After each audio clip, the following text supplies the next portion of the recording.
Hi friends, இன்றைக்கி நம்ம என்ன பார்க்க போகிறோம்னா கொத்தமல்லி சாதம் தாங்க பார்க்க போகிறோம். இது நம்ம ஸ்டைலில் பண்ண போகிறோம். வாங்க எப்படி பண்ணுறதுன்னு பார்க்கலாம். ஒரு குக்கர் வச்சுக்கலாம். குக்கரில் 3 ஸ்பூன் அளவு தேங்காய் எண்ணெய் ஊற்றிக்கலாம். 3 ஸ்பூன் அளவு தேங்காய் எண்ணெய் ஊற்றிருக்கேன். ரொம்ப தேங்காய் எண்ணெய் தேவையில்லை. ஒரு அரை ஸ்பூன் மட்டும் நெய் ஊற்றுக்குவோம். அரை ஸ்பூன் அளவு நெய் ஊற்றிக்கலாம்.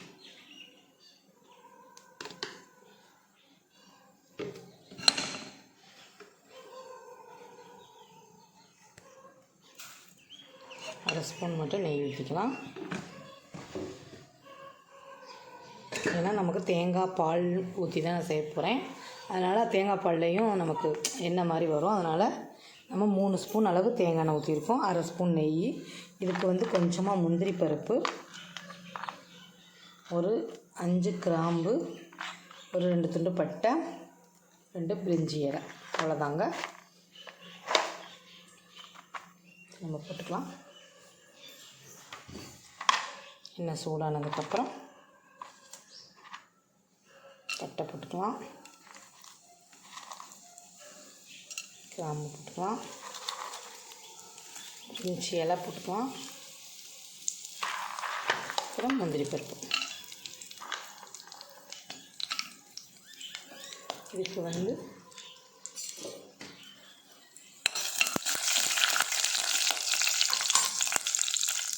ஒரு பழமான தக்காளி கட் பண்ணி வச்சுருக்கோம். 3 பச்சை மிளகாய், கொஞ்சம் ஒரு 10 சின்ன வெங்காயம் பொடியாக கட் பண்ணி வச்சுருக்கோம். இதெல்லாம் போட்டுக்கலாம். ஃபஸ்ட்டு வெங்காயத்தை போட்டுக்கலாம்.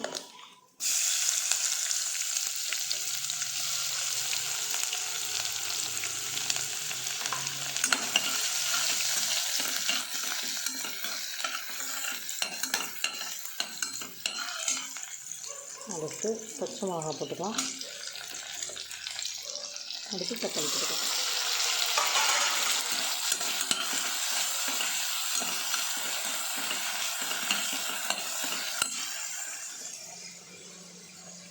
ரெண்டு ஸ்பூன் அளவு இஞ்சி பூண்டு பேஸ்ட்டு சேர்த்துக்கலாம். 2 ஸ்பூன் அளவு சேர்த்துக்கலாம்.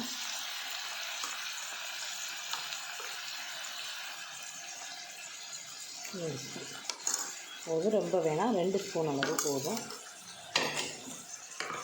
2 ஸ்பூன் அளவு இஞ்சி பூண்டோட பச்சை வாசனை போகிற அளவுக்கு நல்லா வதக்கிக்கலாம்.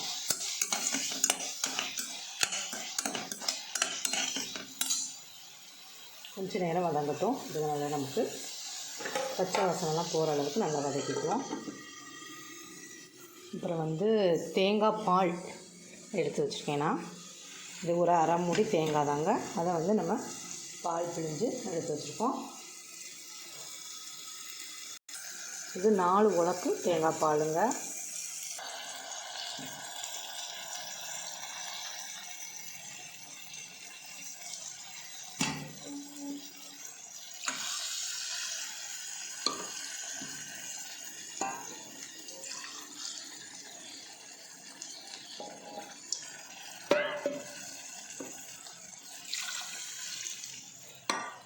இப்போ 4 உலக்கு பாலுக்கு நான் 3 உலக்கு தான் ஊற்றிருக்கேன். இந்த ஒரு டம்ளர் பாலுக்கு பதிலாக நான் கொத்தமல்லி அரைச்சிட்டு சேர்த்துக்க போகிறேன். ஏன்னா கொத்தமல்லி நிறையா இருந்துச்சுங்க. தேங்காய் பால் சாதத்தில் நம்ம வித்தியாசமாக கொத்தமல்லியும் ஒரு கப் அளவு, ஒரு கப்புக்கு அளவு கொத்தமல்லியை அரைச்சிட்டு சேர்த்துக்கலாம்.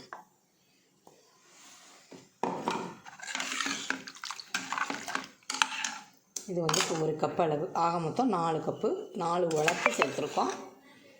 நான் 2 உலக்கு பாஸ்மதி அரிசி எடுத்திருக்கேன்.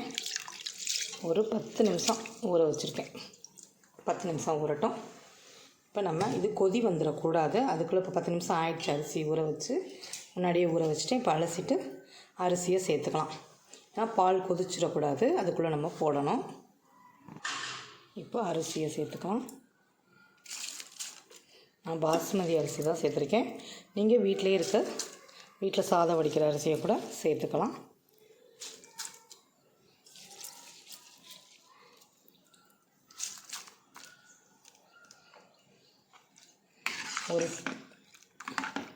2 உலக்கு அரிசிக்கு வந்து 4 உலக்கு தண்ணி ஊற்றிருக்கோம். தண்ணி வந்து 3 உலக்கு தேங்காய் பாலும் உலக்கு வந்து கொத்தமல்லி அரைச்சி அந்த இதுவும் நம்ம சேர்த்துருக்கோம். அதை வந்து தண்ணியாக உலக்கு அளவு அளந்து அதை ஊற்றிருக்கோம். மொத்தம் 4 உலக்கு.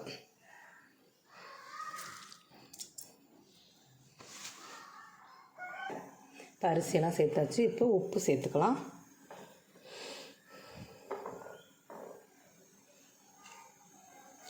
உப்பு சேர்த்துக்கலாம். கொஞ்சம் கொதி வந்ததுக்கப்புறம் நம்ம குக்கர் மூடி போட்டு வச்சுக்கலாம். இது தேங்காய் பால் மட்டும்தான் ஊற்றி செய்வாங்க. நான் வந்து கொத்தமல்லி ஒரு கட்டு அளவு வாங்கினது இருந்துச்சுங்க. சரி, இதை அரைச்சிட்டு சேர்ப்போம். இது ஒரு வித்தியாசமான டேஸ்ட்டாக இருக்கும். பார்ப்போம். கொத்தமல்லி அரைச்சி தேங்காய் பாலில் இந்த மாதிரி கொத்தமல்லி சாதம்னு பார்த்தா நம்ம வந்து வதக்கிட்டு சாதம் வடித்து அதில் கலக்கணும்னு போட்டுருந்துச்சு. ஏன்னா நமக்கு இந்த கொத்தமல்லி நைஸாக அரைச்சி சேர்க்கணும். தேங்காயும் ஒரு முடி தேங்காய் இருந்துச்சு. அதுவும் வேஸ்ட் ஆகிரும். அதனால் ரெண்டையும் அரைச்சி நம்ம வித்தியாசமான முறையில் தேங்காய் பால் சாதம் செய்கிறோம். கொத்தமல்லி வந்துருச்சுங்க. இப்போ நம்ம குக்கர் மூடி போட்டு மூடி வச்சுக்கலாம். கொஞ்சமாக குடிச்சு பார்த்துக்கலாம் உப்பு கரெக்டாக இருக்கான்னு.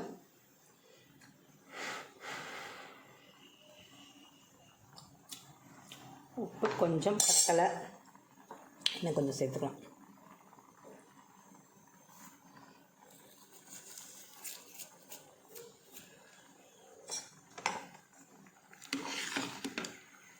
இப்போ குக்கர் மூடி போட்டு ஒரு 10 நிமிஷம் நம்ம சிம்மில் வச்சோம்னா சூப்பரான கொத்தமல்லி தேங்காய் பால் சாதம் ரெடி ஆயிரும். பார்ப்போம்.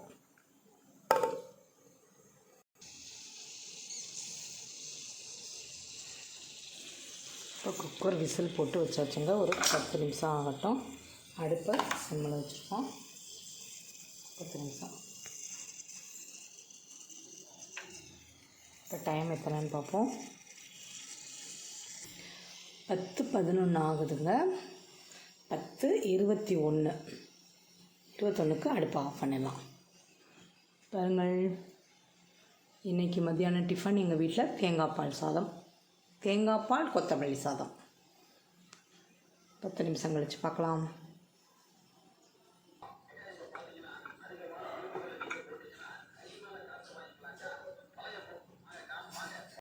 சூப்பராக தேங்காய் பால் கொத்தமல்லி சாதம் ரெடி ஆகிடுச்சுங்க. ரொம்ப டேஸ்ட்டாக இருந்துச்சு. நீங்களும் உங்கள் வீட்டில் இந்த மாதிரி தேங்காய் பால் சாதம் செஞ்சு பாருங்கள். ரொம்ப டேஸ்ட்டாக இருக்கும். கொத்தமல்லி இந்த மாதிரி இருந்துச்சுன்னா அதை நல்லா அரைச்சிட்டு சேர்த்துக்கோங்க. ரொம்ப சூப்பராக இருக்கும். லாஸ்ட்டாக ஒரு ஸ்பூன் அளவு நெய் ஊற்றுங்க. சாதம் உதிரியாக இருக்கும். ஒன்றோட ஒன்று ஒட்டாமல் சாப்பிட சூப்பராக இருக்கும். இவ்வளோ நேரம் இந்த வீடியோவை பொறுமையாக பார்த்ததுக்கு ரொம்ப ரொம்ப நன்றி. சப்ஸ்கிரைப் பண்ண எல்லாருக்கும் ரொம்ப ரொம்ப நன்றி. சப்ஸ்கிரைப் பண்ணாதவங்க தயவு செய்து சப்ஸ்கிரைப் பண்ணிவிட்டு பாருங்கள். அப்போ தான் நாங்கள் அடுத்தடுத்த வீடியோ போடுறதுக்கு ஆர்வமாக இருக்கும். காரைக்குடி தாங்க எங்கள் ஊர். எங்களோட சமையல்லாம் எப்படி இருக்குன்னு நீங்கள் பார்த்துட்டு கட்டாயம் கமெண்ட் பண்ணுங்கள். சப்ஸ்கிரைப் பண்ணுங்கள். இன்றைக்கி எங்கள் வீட்டில் தேங்காய் பால் சாதமும் உருளைக்கிழங்கு வறுவலும் தாங்க. இதுக்கு சிக்கன் கிரேவி வச்சா ரொம்ப சூப்பராக இருக்கும். Thank you friends.